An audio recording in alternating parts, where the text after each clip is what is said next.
자, 안녕하십니까. 오늘은 저번 시간에 우리가 얘기했던 그 엄마가 방향 제시를 다 해주신 그런 부모님 얘기를 해드렸잖아요. 그래가지고 학생이 이제 막상 자기가 뭘 어떻게 해야 될지를 모르게 되는 상황이 왔을 때 심리적으로 조금 많이 힘들어지는, 무너져버리는 그런 상황에 대한 얘기를 좀 드렸었죠. 오늘은 좀 그때 얘기 드린 바와 같이 반대의 경우를 좀 얘기를 드릴까 합니다. 남학생이에요. 남학생인데, 엄마가 좀 괜찮으신 분이에요. 되게 좋은 분이에요. 가족 간의 관계를 중요시 하시고, 공부, 이렇게 얘기하지는 않으시는 그런 분이에요. 근데 이제 이 집은 이제 어떤 그 경험을 갖고 계시냐면, 애들이 원래 유치원 때, 초등 때 보면은 아침 일찍 일어나잖아요. 아이들. 엄청 일찍 일어나가지고, 엄마 아빠 자고 있으면 와가지고 막 깨우고 그러지 않습니까? 그래서 유치원 때 초등 때는 사실 일어나고 뭐 깨우고 이런 부분에 대해서는 큰 문제는 없으실 거예요. 여기 강의래. 영상 보시는 그 모든 분들도 다 동감하시는 부분일 겁니다. 근데 이제 문제는 뭐냐면은 얘들이 이제 중학교 올라갔을 때, 그리고 사춘기가 왔을 때 그때거든요. 그때 중학교 올라갔을 때랑 사춘기 올라갔을 때 이제 뭐 늦잠 자고 막 이렇게 되잖아요. 근데 막 밤에 늦게 자고, 요즘 같으면은 막 유튜브 하고 맨날 뭐 게임하고 늦게 자고 아침에 안 일어나고 막 학교 가라고 깨우면은 왜 깨우는데 막 이러고 10분만 이러잖아요. 이놈의 새끼들이 아주 정신 못 차리고, 그럼 엄마가 10분 있다 깨우면은 또 왜 이제 깨우냐고 또 성질내고 엄마한테 막 소리 버럭버럭 지르고 막 그러지 않습니까?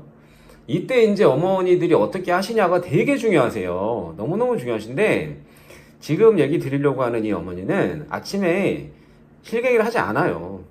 애초에 야 일어나 학교가 이런 걸 하지 않아요. 애초에. 그래가지고 아무런 얘기들을 실갱이를 하지 않고,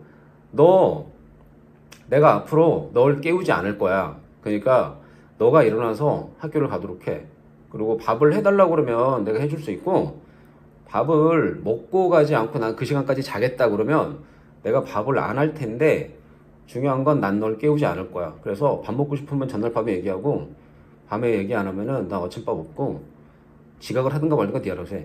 이렇게 이제 선언을 딱 하는 거죠. 이 선언이 생각보다 굉장히 중요합니다. 단호한 선언을 좀 하셔야 되고요.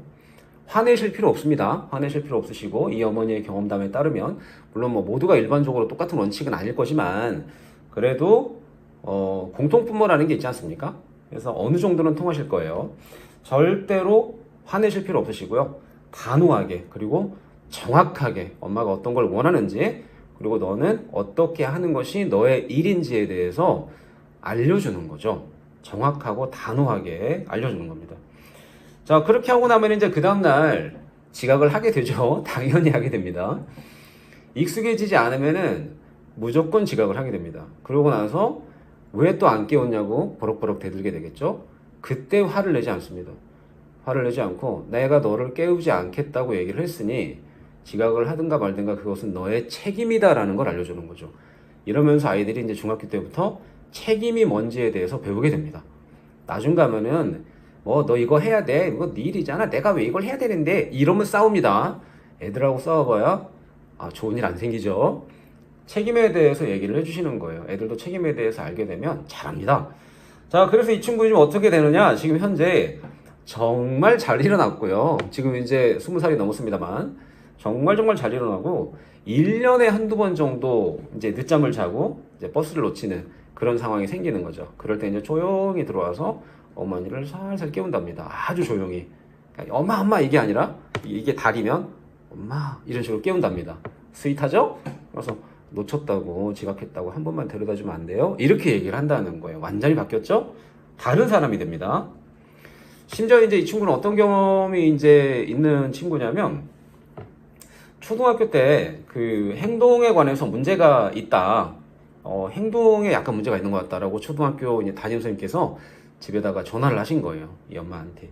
그래서 엄마가 전화를 받아보니 수업 시간에 이 친구는 고개를 들질 않는다. 이런다는 거예요. 매우 심각하죠? 수업 시간에 40분 내내 수업을 하는데 고개를 들진 않는다. 그 다음 시간도 마찬가지고, 그 다음 시간도 마찬가지다. 집에 혹시 문제가 있느냐. 초등학교 때.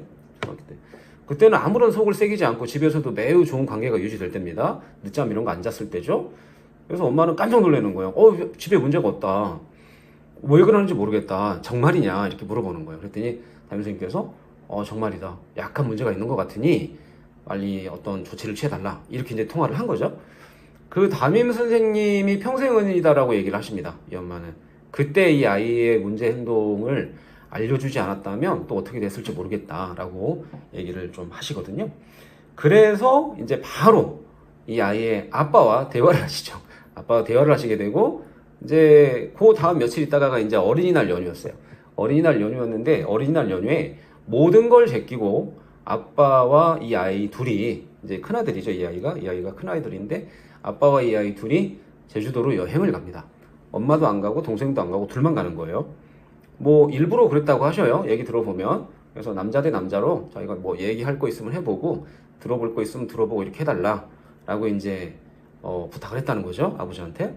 근데 아버지가 오케이 흔쾌히 이제 그러겠다 하시고 이제 제주도로 둘이 여행을 갑니다. 간 다음에 이 아버지도 정말 대단하신 분인 게 학교 얘기를 1도 안 한 거예요. 학교 얘기를 1도 안 하고, 야, 너 왜 수업 시간에 고개를 안 들어? 이런 얘기를 단 한마디도 하지 않았답니다. 그냥 제주도 가가지고요. 그때는 이제 돌고래 그거 있을 때예요. 그래가지고 돌고래 얘기하고, 돌고래 체험한 거 얘기하고, 그 다음에 제주도 풍경 얘기하고, 나무 밑에다가 자동차 대고, 제주도 여행 가가지고, 그냥 뭐 숲길 옆에 나무 댈 수 있는데, 나무 옆에다가 그냥 동네 마을 아무데나 이런데 마을 입구 같은데 큰 나무 있잖아요. 그런 나무 밑에다가 자동차 대놓고 통행량 거의 없는데 그런 시골 마을에 대놓고 나무 밑에다가 창문 열어놓고 둘이 누워가지고 자동차에서 막 음악 들으면서 산들바람 쐬고 막 그랬대요. 이 아버지가 아무 말도 하지 않고 야 여기서 한숨 자고 가자 이런 식으로 했다는 거예요. 이 아버지도 대단하시죠.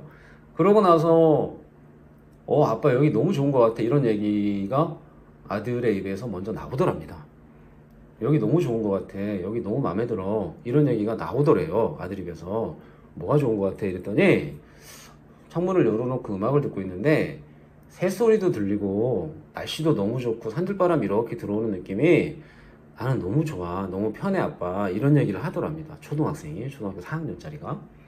그래서 이 아빠가 너무 좋았대요. 그러면서 그래 그러면 우리 어떻게 할까? 요거 지금 뭐 좀 더 있어 볼까? 아니면은 뭐 지금 출출하면은 컵라면이나 하나 먹으러 갈까? 이랬대요. 그래가지고 아들이 아빠 컵라면 먹으러 가 이랬대요. 그래서 컵라면을 이제 먹으러 가는데 완전 그 동네 편의점도 아니고 옛날 슈퍼마켓 있잖아요. 그런데 편의점이 있더랍니다. 가가지고 컵라면을 딱 먹으면서 야 이거 컵라면 맛있다 이렇게 얘기를 하면서 그냥 막 아버지랑 아들이랑 그냥 막 우리 흔히 하는 얘기로 막 그냥 이빨 털고 놀았다는 거예요.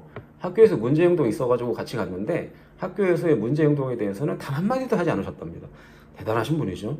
그래서 일출봉도 가보고 뭐 이제 유명한 데를 가봤겠죠. 그러면서 아버지가 야 우리 여기 갈 거야 가보자 따라와 이게 아니고 야 여기 좀 가보고 싶은데 네 생각은 어때? 이렇게 얘기를 했다는 거예요. 우리 거기 한번 가볼까? 너 생각은 어때? 이랬더니 아이가 나 괜찮아 한번 가보자 그랬대요. 또는 아빠 나 이곳 이런 거 좀 가보고 싶어 이런 데를 해보고 싶어. 그리고 이 아빠는 그랬대요. 그래 그거 하고 싶어? 라는 얘기를 반드시 했대요. 그냥 아빠 나 이거 하고 싶어 그러면 에이 그건 뭐 라던가 그래? 라던가 이런 얘기가 아니라 반드시 반문을 꼭 한번 해주셨대요. 아빠 나 이거 하고 싶어 이거 한번 가보고 싶어 이러면 거기 가보고 싶은 거야? 이런 식으로 해주셨다는 거죠. 그게 뭐 특별한 목적이 있었던 건 아니었대요. 네, 특별한 목적이 있었던 건 아니었는데 그게 아이의 입장에서는 굉장히 큰 힘이 되었던 것 같다. 나중에 돌이켜보니까 아버지가 자신의 의견, 자신의 생각에 대해서 완벽하게 공감을 해주시는 그런 느낌을 아이가 받았었지 않았을까 이런 생각을 한다고 그렇게 나중에 말씀을 하시더라고요. 그래서 아빠 나 일출봉에 한번 가보고 싶어 여기 유명한 데니까 그러면 이제 보고 있다가 정말 일출봉에 가보고 싶어? 이런 식으로 그럼 가볼까? 이런 식으로 얘기를 하셨다는 거예요. 그러면서 이제 제주도 관광 책자 있잖아요. 그럼 그걸 보고 근데 여기서 일출봉에 가려고 하면은 어디를 들르게 되는데 아빠 생각에는 이렇게 들렸다 가는 코스 괜찮을 것 같은데 너 생각은 또 다른 아이디어 있어? 그러면서 책자를 보여준다는 거예요. 그럼 아이가 그 책을 이렇게 보면서 나는 여기 좋은 것 같아 라거나 나는 아빠 생각이 좋은 것 같아 이런 식으로 자신의 생각을 정리해서 아이가 아버지에게 표현할 수 있는 그런 기회를 의도적이 아니라 전혀 의도한 바가 아니었다 그래요. 그냥 그렇게 한번 해봤는데 그냥 그런 좋은 기회가 됐던 것 같다 이렇게 얘기를 하시더라고요. 그러니까 어떤 면에서 보면은 운이 되게 좋으셨던 거죠. 예, 그걸 의도했다면 또 어색해졌을 수 있는데 아 그래 그렇게 하고 싶어? 그래 한번 해보자 이런 식으로 얘기를 항상 하셨대요. 멋있죠? 말을 공감하시는 그런 스타일이라거나 말하는 그런 패턴들이 너무 멋있죠. 그래서 저도 그렇게 하려고 노력을 항상 하는 편입니다. 지금 이 친구가 이제 이 큰아들이 지금 뭐 하고 있냐면 대학교 들어가서 뭐 무슨 뭐 최상위권 대학교 이런 데는 당연히 아니었다라고 얘기를 하세요. 당연히 아니죠. 이렇게 얘기를 하더라고요. 그래서 대학교 레벨이 뭐가 중요하겠어요. 자기 일 알아서 잘하고요. 학점 4.3인가 나와가지고 장학금 받고 다니고 그다음에 알바를 뭐 특별히 해라 이런 얘기 안 하는데 자기가 알아서 알바 탁탁 해가지고 돈을 모을 줄을 안답니다. 돈 모아가지고요. 결정적인 게 뭔지 아세요? 동생하고 대화를 하면서 남동생이랑 대화를 하면서 너 뭐 요즘에 뭐 좀 필요한 거 없어? 이렇게 얘기를 하더라는 거예요. 어느 날 갑자기 밥 먹다가 그러더니 동생이 형 나 자전거 있으면 좋겠어. 나 자전거 타고 싶어. 이렇게 얘기를 했답니다. 그러니까 며칠 있다가 형이 중고긴 하지만 무려 60만 원짜리 자동차를 사가지고 동생한테 선물을 해주는 그런 모습 보고 너무 행복했다. 너무 내가 아들 잘 키웠구나. 이런 얘기를 하시는 걸 들었습니다. 쉽지 않죠? 20살짜리 형이 중학생 동생한테 60만 원짜리 자전거를 흔쾌히 아무도 누가 하라고 강요하지 않았는데 나 동생이 선물 받고 기뻐하는 거 보면 좋아. 이런 말을 하면서 선물을 한다는 거 대단하죠. 명문대가 뭐가 부럽겠습니까? 아들이 그렇게 자랐다면 명문대 하나도 안 부러울 것 같아요. 저도요. 그래서 너무 감사하다 이런 얘기를 하시는 것을 들었습니다. 그래서 중요한 거는 일단은 방금 전에 이제 여러 가지 얘기들을 사실 드렸는데요. 여러 가지 얘기들을 들었는데 중요한 거는 그건 것 같아요. 얼마나 공감을 해주느냐. 그리고 문제 행동이 있을 때 그 문제 행동을 탁 집어가지고 뭐 해결하려고 하는 것보다는 그 생각의 방향성이라고 해야 되나요? 그런 것들을 먼저 이렇게 잡아주면 문제 행동들이 자연스럽게 교정이 되는 거 아닌가? 라는 간접 경험을 하게 된 그런 사례입니다. 자, 아무튼 오늘 또 멋진 사례 한번 얘기를 드렸고요. 또 이 부분에 대해서 자녀의 행동에 대해서 또는 자녀와의 관계에 대해서 고민이 있는 분들이 계실 겁니다. 그래서 그분들에게 고민이 있는 자녀 관계에 대해서 고민이 있는 분들에게 큰 도움이 됐으면 하는 바람으로 영상을 한번 올리게 됐습니다. 오늘 여기까지고요. 대단히 감사합니다. 그리고 구독, 좋아요 꼭 해주세요. 부탁드립니다. 감사합니다.